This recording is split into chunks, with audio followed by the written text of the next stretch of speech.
Ashamaa maatiiwwan miidiyaa Kilolii odeeffannoo wayitaawaa qabannee jirra. Hanga dhuma qophii keenyaatti turtiin keessan nu waliin haa ta'u. Paartiin ABN humnoonni adda bilisummaa uummata Tigraay waraana uummata Amaaraa irratti yeroo arfaffaabbanii jechuun ibsa baasee jira. Kanumaan wal qabsiisee mootummaan federaalaa fi kan naannoo Amaaraa waraana uummata irratti banamee kana dhaabsisuu qaba jechuunis qeeqee jira. Haa ta'u malee bulchiinsi yeroo naannoo Tigraay obbo Geetaachoo Raddaa naannoo kibba Tigraay fi naannoo biroo bulchiinsa Tigraay jala jiran irratti kan tasa mul'ate mootummaa federaalaa fi bulchiinsa yeroo Tigraay gidduutti yookaan naannoo Amaaraa gidduutti kan uumame miti jechuun fuula miidiyaa isaanii irratti maxxansanii jiru. Obbo Geetaachoon lammiilee lamaan gidduutti waliigaltee Piriitooriyaa hojiirra oolchuuf kan adeemsifamaa jiru danquuf humnoota diinaati jechuunis himataniiru. Diinonni dhiyoo fi fagoorra ta'anii diina waliigaltee kanaa kan ta'an waraana labsaa kan jiran ta'uu fi karaa sirriin garuu rakkina qaban hiikuun filannoo nagaa buusuu qofa akka ta'es ibsaniiru. Waliigaltee dhimma kanaaf immoo magaalaa Finfinneetti walga'ii irra jiraachuu isaanis eeraniiru. Kanumaan kan wal qabatee walitti bu'iinsa raayyaa Alaamaxaatti mudateen jiraattonni naannoo sanaa gara magaalaa Qobbootti baqachaa jiraachuus dhaga'ameera. Sababni baqannaa kanaas hidhattoonni jaawusaa milishoota Tigraay irratti dhukaasa banuu isaaniitiin ta'us eerameera.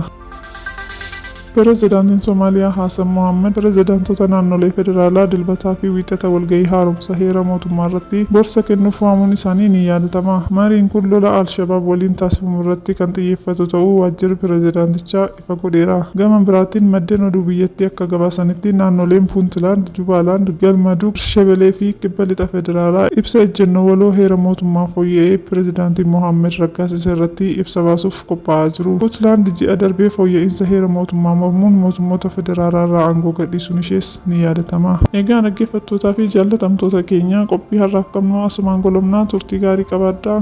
Galatoomaa.